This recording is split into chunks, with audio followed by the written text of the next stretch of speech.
Well, if you want to talk to a truck driver, you just have to, see if you can find Brian Wang, because he's all about those semis. Brian, you love semi trucks so much, at least Tesla type. Have you ever driven one? No, I've never driven any semi of any kind. Well, I've driven the U-Haul trucks, Okay. 18 footers, and I've driven a larger truck where I've towed like a 40-foot boat behind me, the Dragon boat. So I've done some kind of driving with vehicles, pulling a trailer, but not. I think semi driving is more complicated. They have to do like what, 15 different gears? It's very complicated. Yeah. So I want some pictures of you on that Dragon boat. Yeah. Okay. I have pictures of me on Dragon boat. Yeah. No, we're learning so many new things about you just now. Yeah. All right. So Brian, let's see. We got a whole bunch of stuff. So we're going to be talking semi trucks, but we're going to be kind of talking about it in terms of FSD. So all the stuff that just came out with regard to FSD. Now we've had a lot of the conversations about that over on this channel already, but in general, we've got maybe a different issue with me and my FSD car compared to a cybercab. And then especially with regard to a semi, there might be issues that impact those in different ways and even in different regulatory environments and stuff. So let's play around. You've got a lot of ideas. I'll let you kind of start where you want to start and end where you want to end. Okay. So first, we'll take a look at what it looks like. So we have this picture from Heinrich Winiger, who's been tracking the Tesla Semi factory build, and then he's been the most dedicated to looking at what's going on with the trucks. So this was shared on X, and you can see that a Tesla Semi with a human driver is driving around with a LiDAR rig built around it, right? So it has extra tracking. So this seems to indicate that it is that they're doing calibration and testing for FSD on the Tesla semi truck. So for people who don't know, I've been of the opinion that robotic trucking is a larger economic opportunity than even RoboTaxi. And it's more integral and all that kind of stuff. The reason that this LiDAR setup is important, but people think, oh, you're going to go Waymo. Let me just drop back for a minute and make a 30-second version of why it's so much more valuable. Nobody absolutely knows right now how many people are going to be willing to get out of their cars and hire robotaxis to take them to the beach or take them to work or wherever it is. Nobody knows. We'll find out, and it might be lots, it might be everybody someday, but we really don't know what's going to happen when they start rolling out those robotaxis. But what we do know for sure is that every single company in the world who has a commercial truck will want to drive it automated, have it automated if it's possible. Everyone, single one. It's kind of like if you had to have one person in every train rail car, instead of having one train engineer or two train engineers with 100 cars or 200 cars in train containers. If you said, currently we have to have one person, paid person, in every one of those things, that's extra cost that limits the thing. So if you can eliminate the driver, then you say, okay, I save $100,000. And then if I limit the driver, the current limitations on that guy has to get out after 8 hours, 10 hours, because he'll be a danger to the road, because he's not sleeping. You can get potentially double, almost triple the number of shifts from a truck. So the same $150,000, $250,000 vehicle can then be used more, and also without a $100,000 person. So that goes to one of my key points, that it would be worth if they're selling them for $250,000 each year, if instead of replacing $100,000 person, I could then also get 3 shifts out of it, then that could be $300,000. Right. So I can make my return on the entire vehicle in less than 1 year, by 10 months, right? By getting $300,000 of value out of it because I drove it 3 shifts. 168 hours in a year, if a driver is driving 40 some hours, you can get 4 times as much value if it's like driving all the time, but some charging time, so 3 times. So that's the clear economic signal that this is insanely valuable. Yes. And then also 20 million trucks. So if they all went to robo trucking and they're each making $300,000 per year, right? Then that is 20 million times the 300,000. Then that's let me see, 20 million.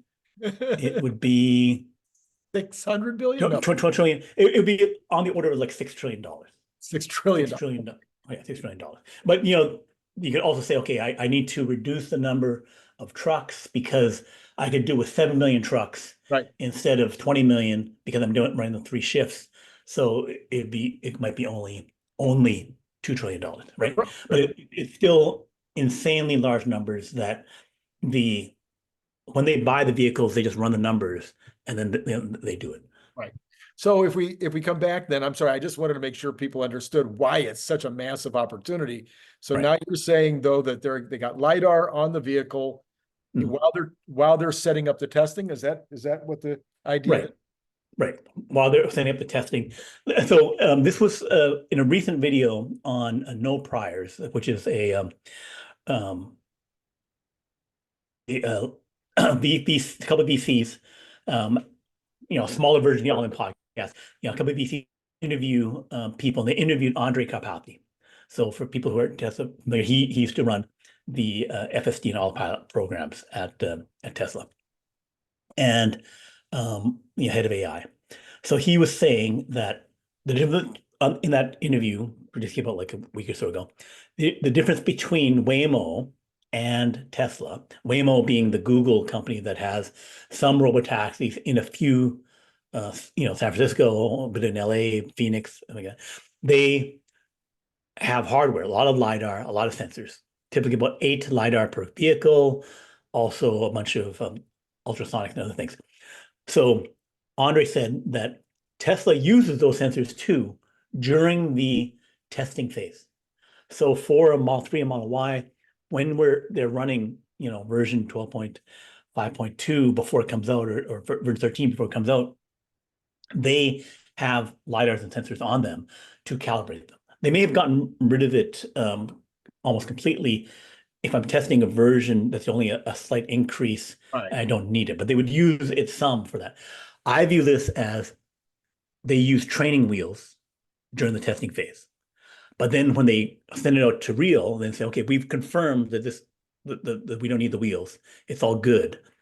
Now we can just go with vision only. We trained the system up. It's again vision only. So then they can send it out and it works. They confirmed it works correctly. So similar here, they will do vision only, but they want during the testing phase to have the training wheels on, calibrate stuff, make sure, cross-checking it, everything good. But once they've done that and say, okay, yes, this is all good, it's all working all the time, I can remove the training wheels. I can remove the safety net from this thing. Right. So that confirms from someone who's deeply in the know, right, Andre Cathie, that this is exactly how they do it. Okay. And so this is a signal that they're ready to go to robo-trucking, that they're doing the training wheel testing phase of Tesla semi-trucks. Okay, and so the next step after that would be to go ahead and send some of their fleet out there with it and start testing it for real in the wild.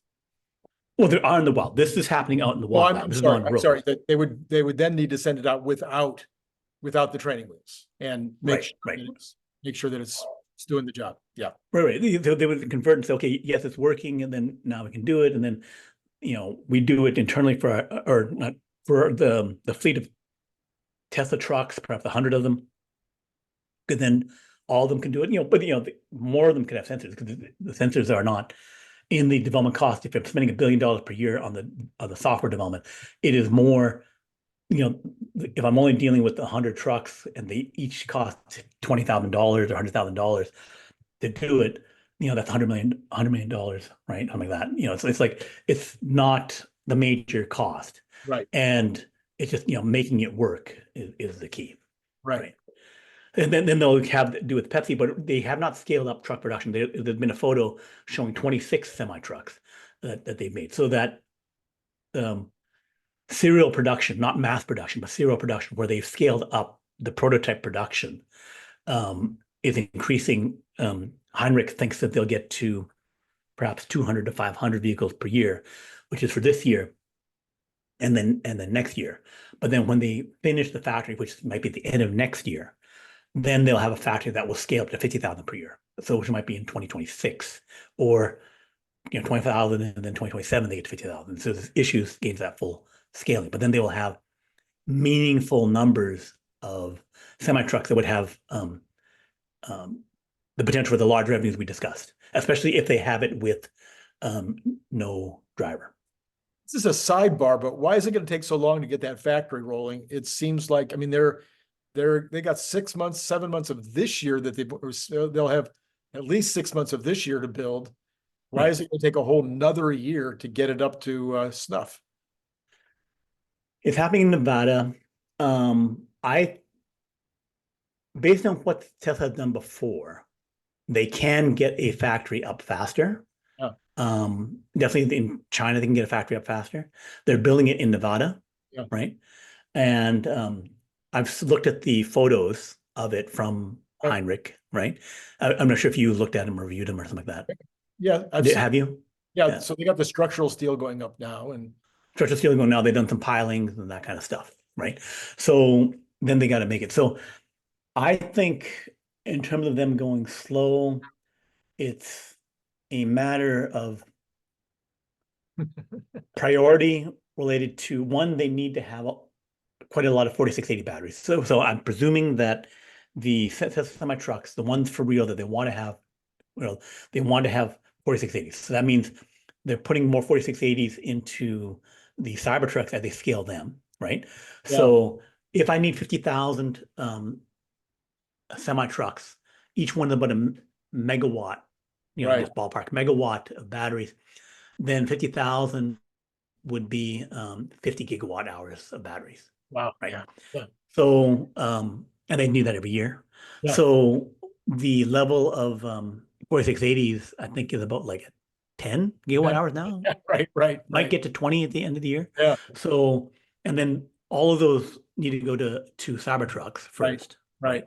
So they prioritize the Cybertruck, to stay with that. So if supposedly they've solved the dry cell issues, then by the end of next year, they could be at 200 gigawatt hours, right? Because back at Battery Day, they said, okay, we can do this, and then within a year, we'll have multiple lines going. So they can stamp out the lines, they're 4680s, and they get to 200 gigawatt hours. Then they have enough for Cybertruck and a lot of semi-trucks. And maybe actually making them there in Nevada, because they're planning to make them there in Nevada. They're planning to have 500 gigawatts at Nevada eventually. So right. But then the other thing is that and again, I'm making a bunch of assumptions. No, but that makes total sense. So you could spend a year finishing the building, getting all it, and then start at the small line, bring in your line, really get it all dialed in. And in the meantime, you're ramping up production of the 4680s, and maybe you get up to 200, 100 a week, and then 200 a week, and 300 a week. Yeah. So that makes total sense. Yeah. The other thing is that back when they delayed the semi factory, because they said a year and a half ago that this year we would have a 40,000 truck per year factory. I totally remember. Right. So you don't, as Jeff Lutz would say, you don't just make that kind of statement. You would have orders in advance. Yeah. Right. You wouldn't be saying, I think they'll buy it. Right. You would say, okay, you guys are stepping up to buy. Right. So they have Pepsi, Walmart, you know, UPS or whatever, saying, okay, yeah, we will buy these trucks, right? And we would have bought them this year if we built the factory this year, right? So then, you have your 4680 issue, you thought that would be solved. And so then, you know, you change your plans and delay because of the 4680 thing. But the number of companies that would have, you know, wanted the trucks supposedly were solid. And now they say, okay, now get 50,000.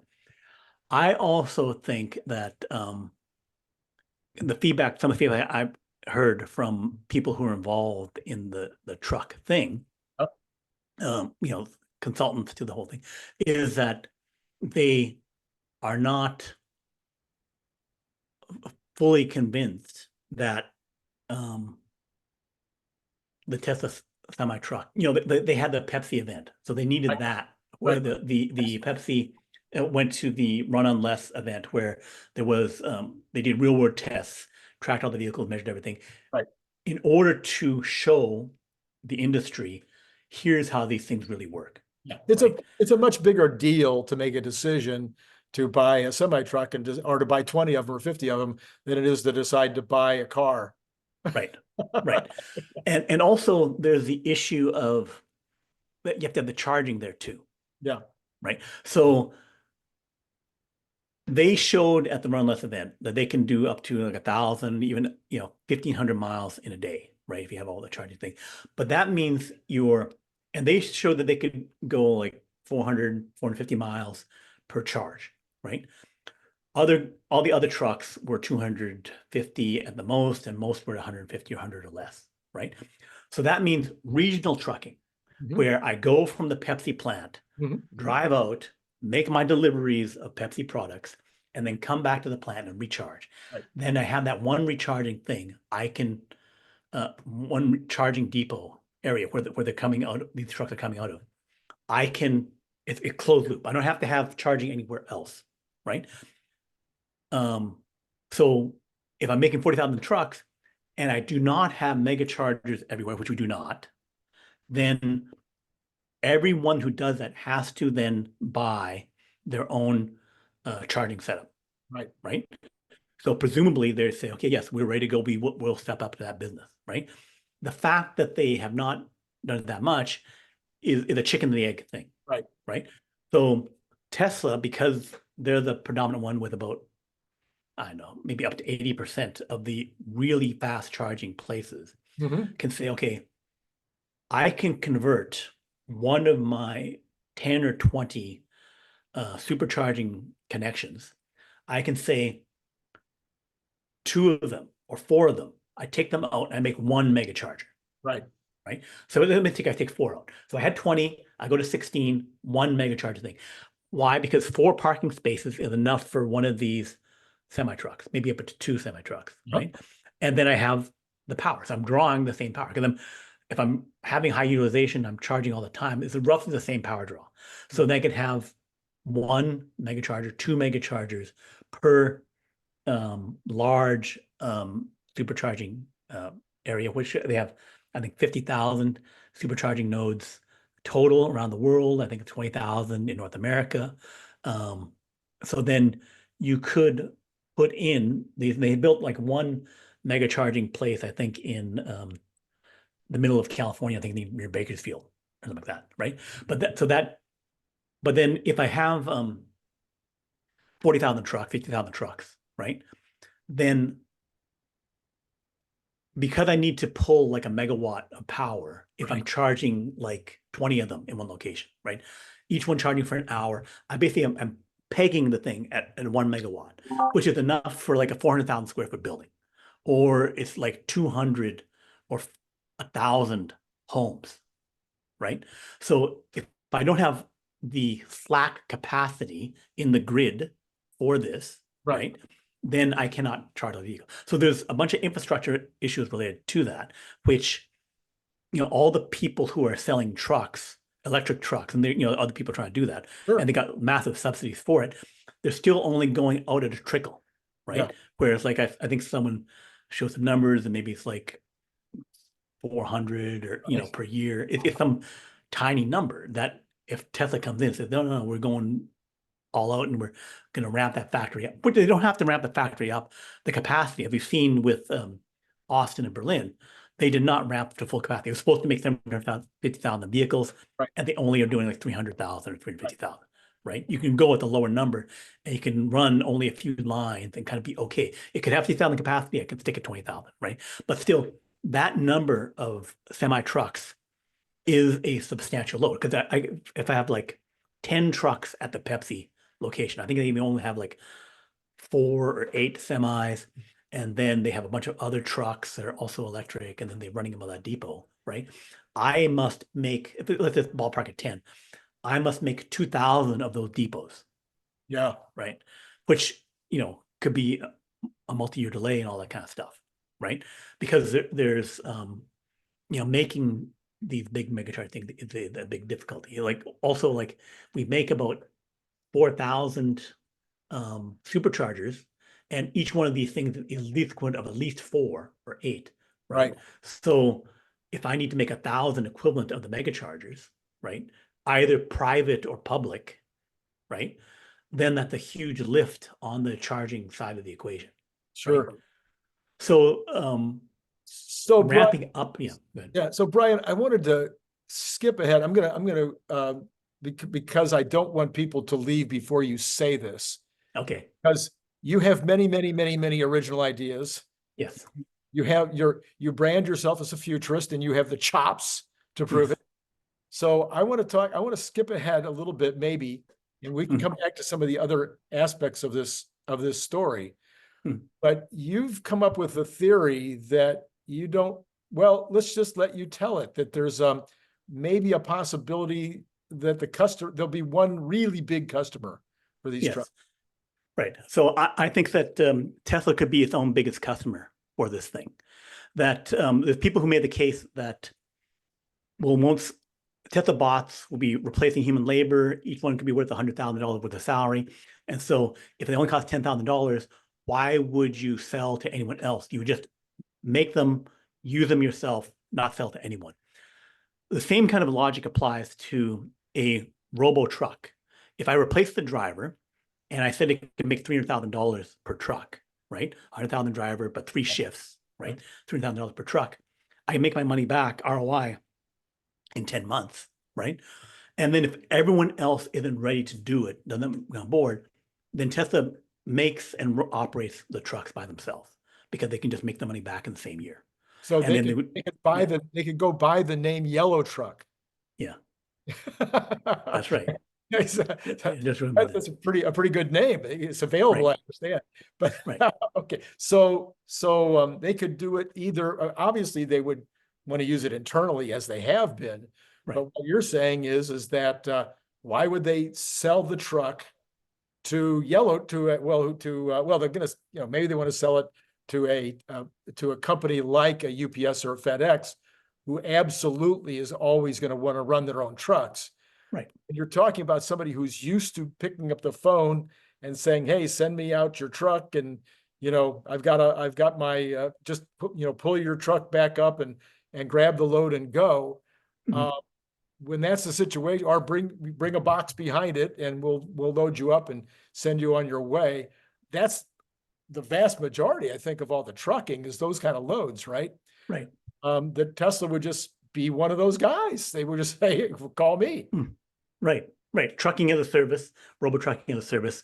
You need it, and then we'll bring it and deliver it, because the economics are so powerful for it that they would just do it themselves. So the example of another Elon Musk company that does this is SpaceX.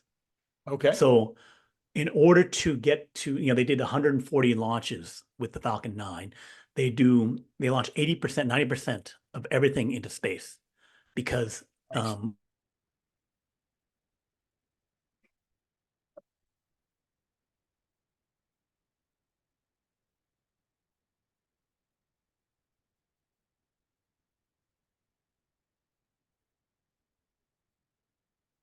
what happened?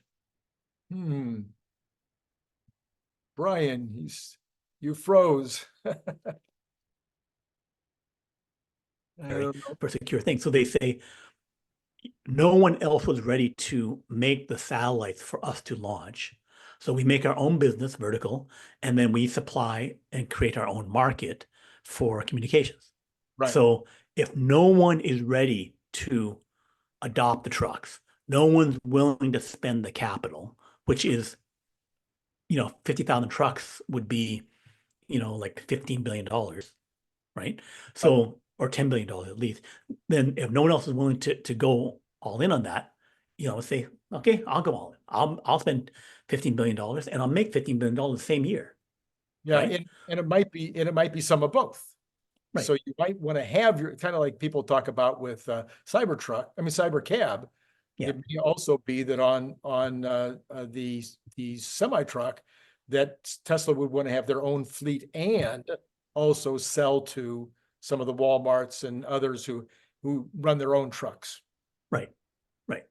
So because there are all these gaps. I mentioned, the charging. I mean, Tesla's going to do all the charging stuff. Right. Or, in China, maybe China will set it up, the charging build out, and then Tesla can use it, right? But there are these huge infrastructure build out things that those 50,000 trucks can make $15 billion in a year, right?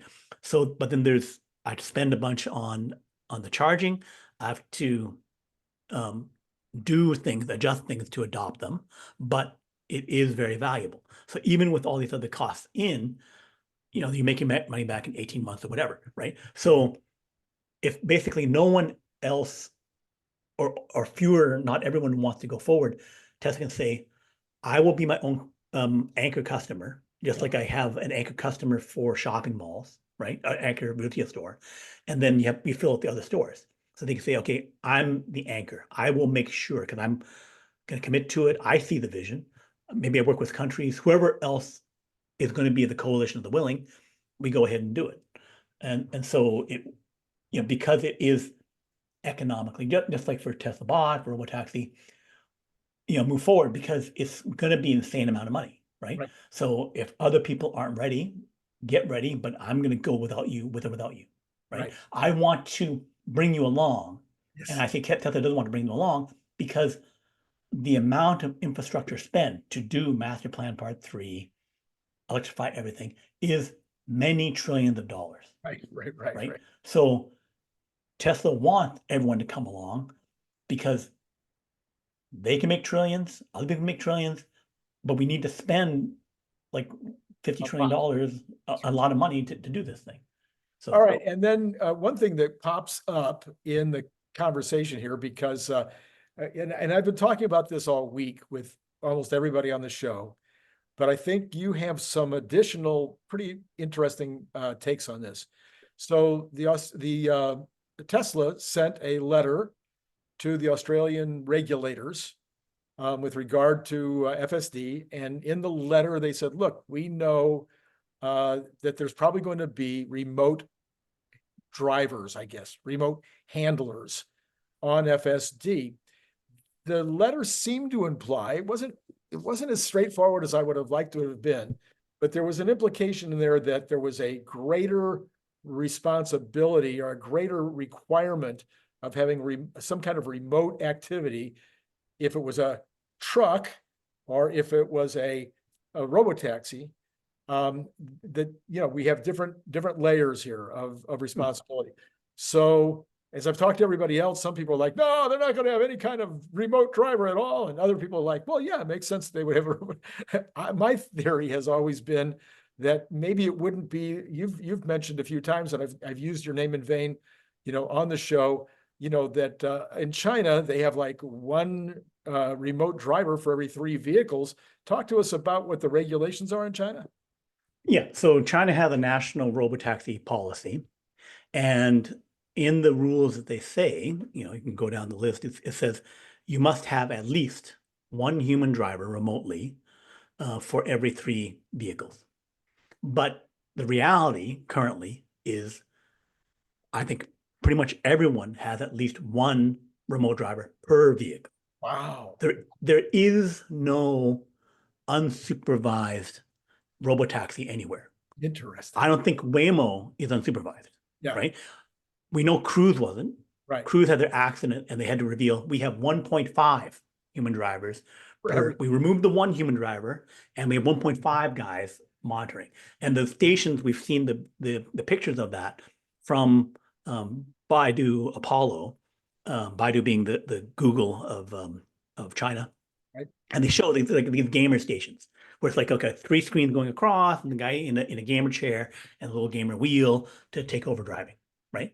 So all the people who say Waymo's ahead, other guys are ahead, none of them are unsupervised. Everyone is supervised. So the fact that China formally said you have to at least be 1/3 supervised. Yep. It can be time shifting, between the vehicles. You're basically supervising at least 3 at a time, kind of thing, right? They've formalized that rule, right? But I believe Waymo, Cruise, Zoox, whoever is monitoring the thing. You can just think about it, and then the fact that Australia is looking to make rules and is going to do this letter and say, okay, we want supervised too, right?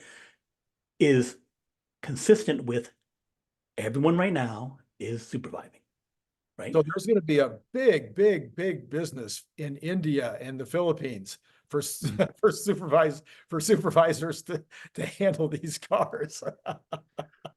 There is a speed of light issue, right? Okay. So it's you'd have the lag, just like the how many milliseconds it takes me to get a ping. Yeah. Right. Yeah. So you have a 0.1 millisecond thing. If I shove, if I'm monitoring in the United States, I shove around the world and I come back, my ping probably went to like 30 milliseconds, something like that. Okay. Or whatever. So does that make sense? I don't know. Right. Maybe because it's an urgent car thing. Right? Maybe it's a Starlink. Right. It's a Starlink thing. Yeah. So anyway, I don't necessarily think that yes, cost-wise, you'd want to have it at the cheapest location. This is why I'm not concerned about, can Tesla go completely to unsupervised by the end of the year to go RoboTaxi? It's like, we're going to have a supervised period. We're in a supervised period now. They're in the car. There's going to be a supervised period from the remote driver. Right. China's already said until they change the rule, you have to have like 1 in 3. Right. And no one's at that limit yet. And then Australia could do this thing. So thus, I don't care about that. But then they say, well, then you don't have the economic advantage, right? There's other economic advantages. And also, you want, for the RoboTaxi part, they said, get people to be comfortable riding in the vehicles. Right. Right. Without the person. Right. Yeah. So you got the socialization thing, just like, the first people who went from riding horses to riding the car, there was a gap. There was like, am I going to do that? They were afraid. Yeah. They're afraid. Right. So a lot of people now are afraid. Right. You have to get over that fear. So even if all the numbers look great, where it's like, okay, let me read your data logs on that thing. Oh, yeah. It looks like 99.999%. I believe your data logs. Let me get in that car. It's like a lot of people say no. So then I'm just, again, pure speculation. Then in China, since they already got the rules, my guess would be that the idea would be, okay, you're doing great with 1 per 3. Now let's go to 1 for 5. And, let's go to 1 to 10, et cetera. As they get more and more sophisticated, more and more capable, there'll be fewer and fewer of these remote operators. Right. And I think it was, I can't remember who it was the other day. I think it was Nicholas Gibbs, when we were having the same conversation. I said, well, why wouldn't the vehicle be able to recognize it's running into a problem, and then ping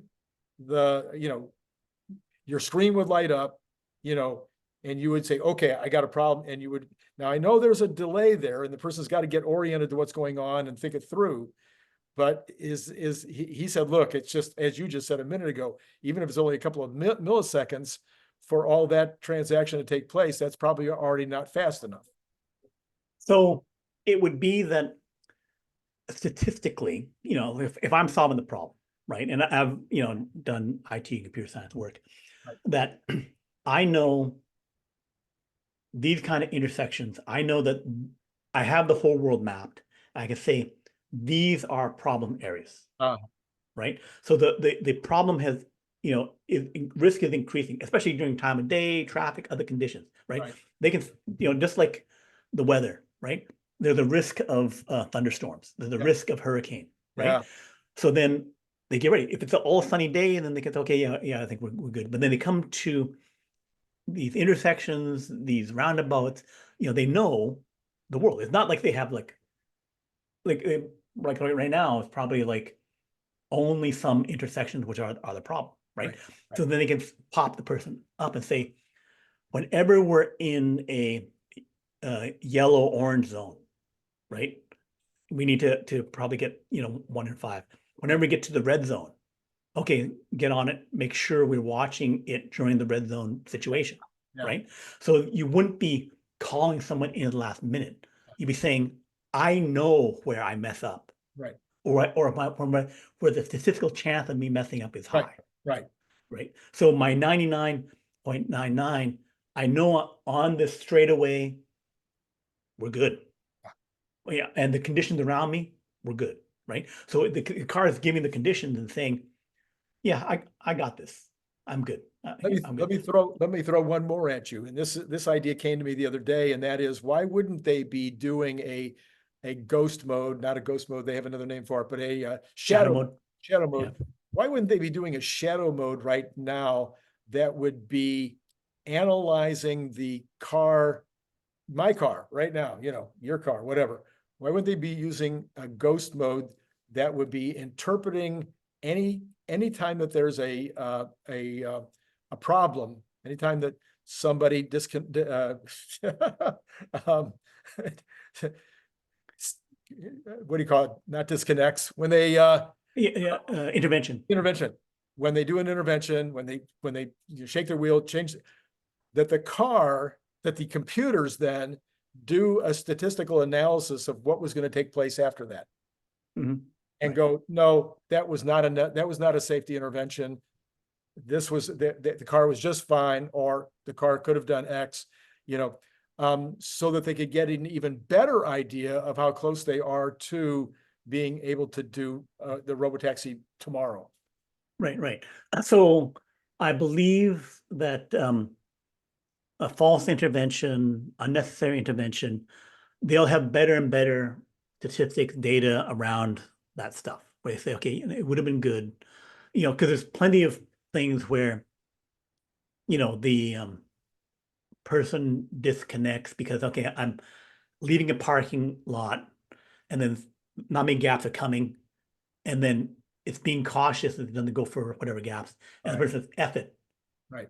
I'm going, I think that gap is big enough. You're bugging me. I want to get out of here, right? So then intervene, right? Or it's like they're edging forward and then there's obstruction at the intersection and they can't get this thing can't get a clear view enough and not doing the crawl forward Right. to get to the better vantage point. Right. So again, you take over. So I think that But I'm even but talking also about safety. I'm even talking about in a safety intervention where right. it looks like I'm going to hit a curb, or it looks like I'm too close to a car or whatever. Even in those situations, if I intervene, that Right. there could be they should be able to take that situation, Analyze it, play it forward. Right. So they play forward because they do play forward in simulation to everything. That's how they do the vehicles, where they have like simulate all 8 cameras or 7 cameras, and they go frame by frame forward, projecting forward. Right. So they can project forward, they can make some statement. I'm not sure how clear cut it would be. It's like it's a football game. I'm throwing the red flag and saying, if you let it go, it would have been anything. Or a boxing match, I'm throwing in the towel. The guy could have been okay. All that kind of stuff. It's not fully convincing, right? But you can get to the point where if someone's like intervening willy-nilly, super nervous, you can say, that was nothing. That was clearly nothing, right? So the thing where you can say, based on acceleration of vehicles, there's absolutely nothing there, right? So I think you can get to the point of, without something, without nothing, that was clearly nothing. So yes, some level of that. But then the more closer calls, I think they'll just have to manage that better. It's like they shouldn't have close calls, right? Right. They have to like Close calls, yeah. succeed with a large margin of error. Well, the close call should always be because another vehicle has made an error, not Right. the Tesla. Right. Yeah. Okay, and then of course we just had this nice roadmap Mhm. put out the other day in terms Yep. of what's going to happen the rest of the year and what's going to happen in January or Mhm. next year, hopefully, in terms of the one thing that wasn't on the list. There was no suggestion that by the first quarter of next year there was going to be any kind of a licensing deal. Right.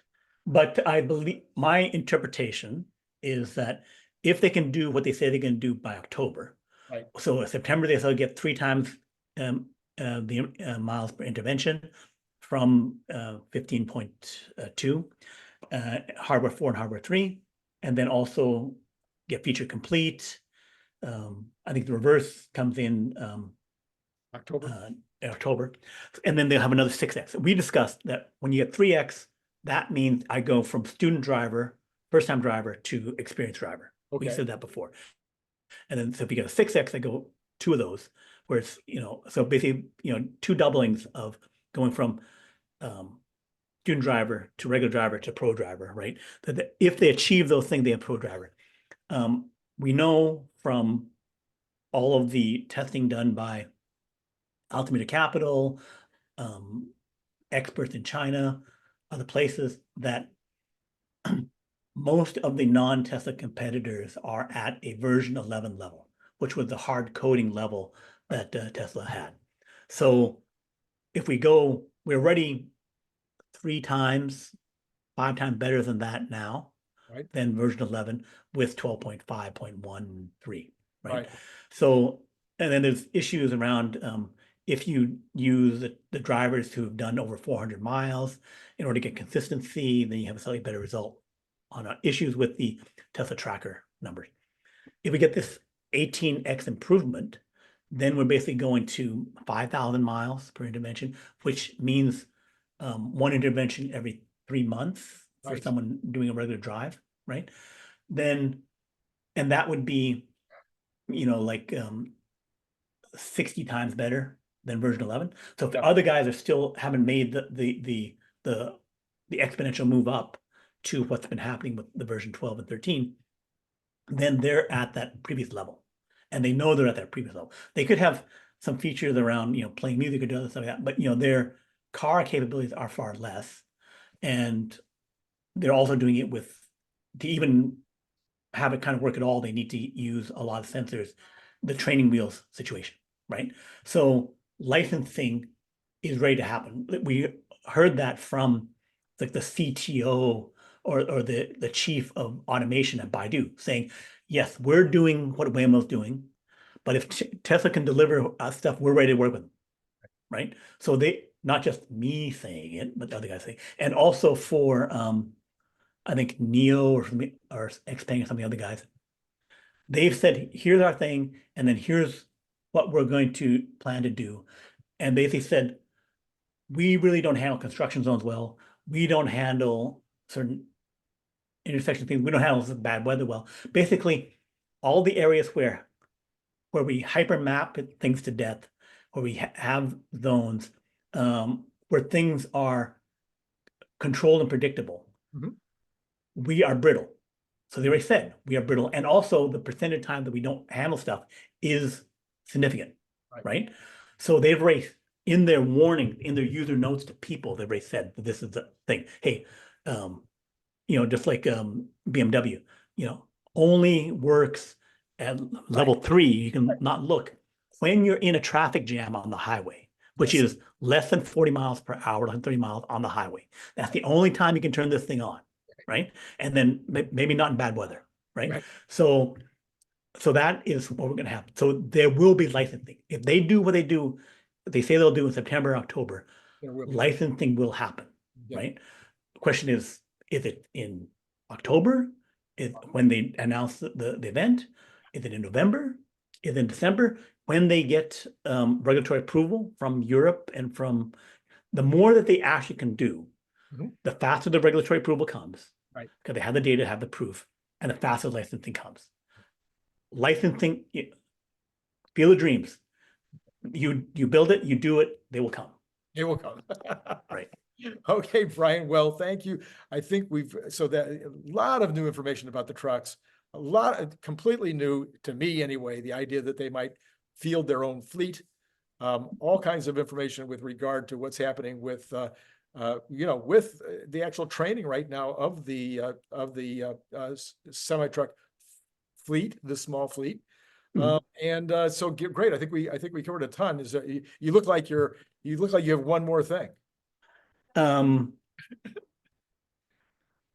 It basically is that in order, if Tesla does the thing with the semi-trucking to 50,000 trucks Right. per year, Right. the demand is to replace, at least 10 million, even if you do a cut down based on how many trucks there are, that you will need to make 2 million to 4 million trucks per year for the economic replacement of these 20 million trucks. Because if we do it 1 million trucks, we can do it in 20 years. Because you're 10 times more profitable than the alternative, you will want to move faster. The world will want to move faster. It also increases our global economy, because 10% of our costs, when you're not paying Amazon Prime, your actual cost to get your washing machine delivered to you or other products delivered to you is on the order on average of 10% of everything. So if I can bring the cost down by 80%, 90%, I've given the world a VAT tax cut from 10% down to 2% to 1%, right? Yeah. So it would be a massive economic boost. Any country that had that will have a huge advantage, right? It changes the world. Economic growth goes from 2 to 3% per year to 5 to 7 to 10% per year for a while, right? So it's basically turned every road into a high-speed rail situation, right? It turns, all of our infrastructure becomes better. Everything's moving faster. I can ship something from Florida to California instead of in a week. It could be in 30 hours, right? So everything becomes way, way better on the order of the national highway. Before Eisenhower or whatever makes the national highway, you're going from all the regional roads. It would take, a couple of days to get across the state, right? So, if it go back far enough time. So this is on the order of magnitude of that kind of shift. So besides crazy amount of money for Tesla, besides crazy amount of money for other people, is that our world economy and our national economies would utterly transform with what's happened with that. Hugely impacted. Nice. All right. Well, with that said, thank you for bringing all that to us today, Brian, and to all of you out there. It's been great talking to you.